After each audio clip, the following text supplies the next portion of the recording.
Hello friends, good evening. তো আজকে একটু ইভিনিংয়ে বেরিয়ে পড়েছিলাম। তো ছেলেকে একটু নিয়ে যাবো ডাক্তারের কাছে। ছেলে একটু পায়ে একটু ব্যথা পেয়েছে স্কুলে খেলতে গিয়ে। তো ওর জন্যে দুদিন ধরে আমাদের দৌড়াদৌড়ি, আর আমি সময় মতন কিছু পোস্ট করতে পারছি না কদিন ধরে। তো যাই হোক, আমরা পৌঁছে গেলাম। তো এখানে আর বেশি ভিডিও করবো না, ডাক্তার এখানে যেখানে যেহেতু বসে আছি। তো যাই হোক, ডাক্তার দেখানোই শেষ, পাটা ঠিকই আছে, ডাক্তার মেডিসিন দিয়েছে, বলেছে ঠিক হয়ে যাবে। তো বেরিয়ে পড়লাম একটু খাওয়া দাওয়া করতে, এখানে অনেকটা দেরি হয়ে গেছিলো। ডাক্তারের হয়তো জানোই বসলে পরে কতটা দেরি হয়, অনেকটা দেরি হয়েছে। বসেই থাকি 1-1.5-2 ঘন্টা পার হয়ে যায়, তারপরে ডাক্তার মশাই আসে, তারপরে আমাদেরকে দেখে। তো আমাদের বড় মশাই আমাদেরকে নিয়ে গেলো একটা সাউথ ইন্ডিয়ান রেস্টুরেন্টে। তো এটা আছে পল্টন বাজার নেপালি মন্দিরের অপোজিটে। তো সেখানেই আমরা গিয়েছিলাম। তো আমার বড় মশাই বললো এখানে খুবই টেস্টি ধোসা পাওয়া যায়, তার জন্য এসেছি আমরা এখানে খেতে। তো আমরা অর্ডার দিয়ে দিয়েছিলাম। তো রেস্টুরেন্টে আমাদেরকে দেখিয়ে দিলাম। তো দাদা নিয়ে আসছিলো। তো আমরা একটু ফটো তুলে নিলাম বসে টসে।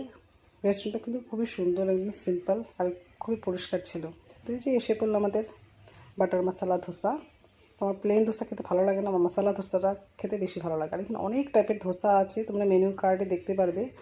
তো আমাদের এটা বেশি পছন্দ, আমরা এটাই নিয়ে নিয়েছিলাম। তো দুটোই নিয়েছি, কারণ তিনটে নিলে আর খাওয়া যাবে না, অনেকটা বড় ছিল ধোসাগুলো, আর খুবই ক্রাঞ্চি ছিল। খেতে কী বলবো তোমাদের, অসাধারণ টেস্ট ছিল।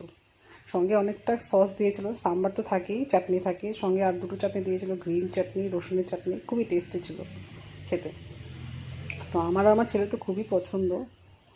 তো আমার বড়মাসে যেটা আমরা পছন্দ করি সেটাই আমাদেরকে নিয়ে খাওয়ায়। ওর পছন্দ মতন আমরা খুবই কমই খাই। তো আমাদের যেটা পছন্দ তো ওটাই খাওয়ায়। তো এই যে দেখো, গ্রিন চাটনি, রসুনের চাটনি, সঙ্গে আছে সাম্বার, আর এই যে নারকেল চাটনিটা। আমাদের তো ভীষণ ভালো লাগে সাউথ ইন্ডিয়ান খাওয়া খেতে।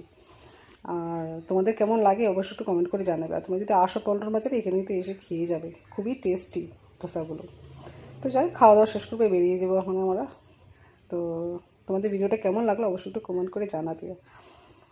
আজকের মতো এতটুকুই, আবার নেক্সট ভিডিও দেখা হবে।